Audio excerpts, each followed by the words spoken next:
Uma das palavras que mais tem sido utilizadas nas últimas semanas, nos últimos dias, é a palavra abertura ou reabertura. Essa palavra tem um sentido muito positivo em geral.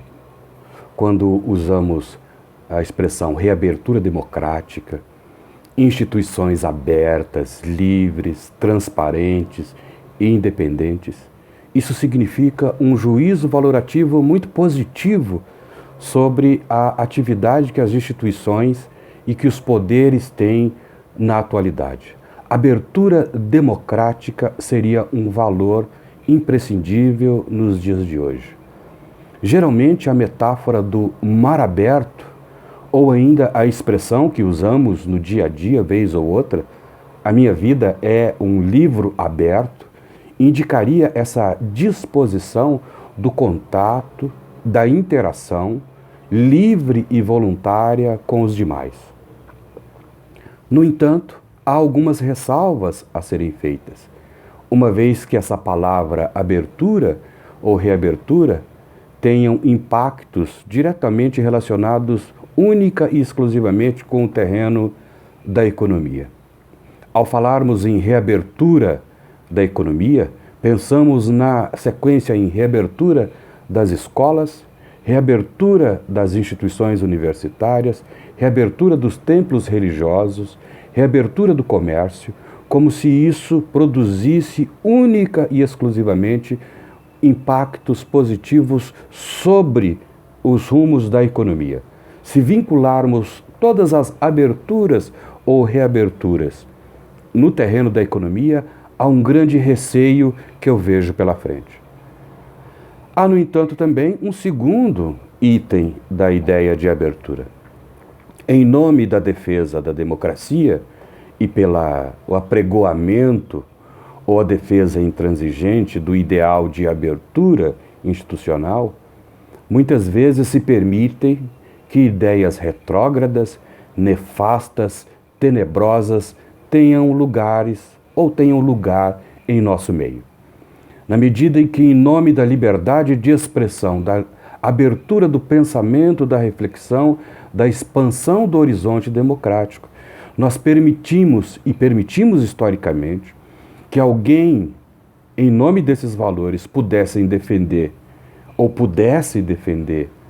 tortura, genocídio, crime, aprisionamento sem o processo apropriado para que o juízo fosse emitido.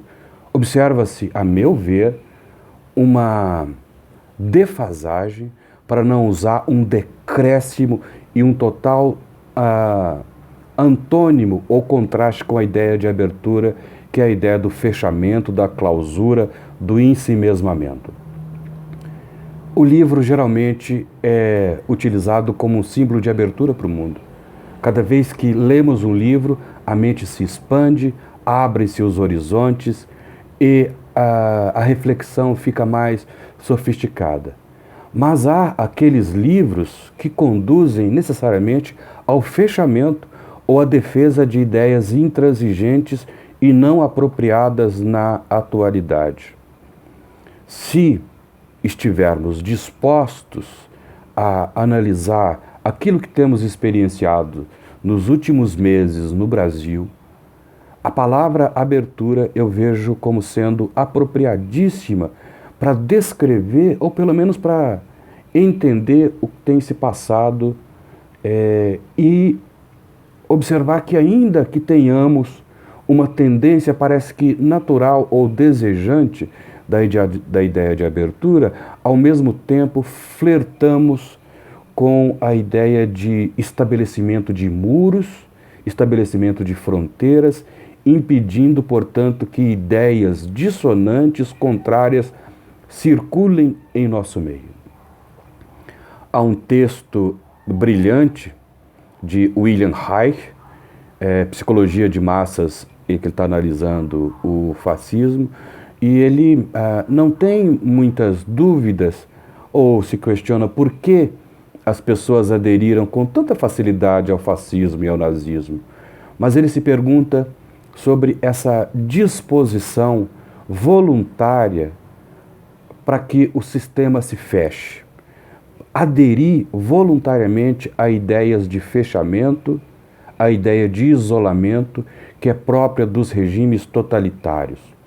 Parece que o que vemos no Brasil hoje, ou o que vivemos no Brasil hoje, é uma espécie de contraste entre essas duas ideias, a ideia de abertura e a ideia de fechamento.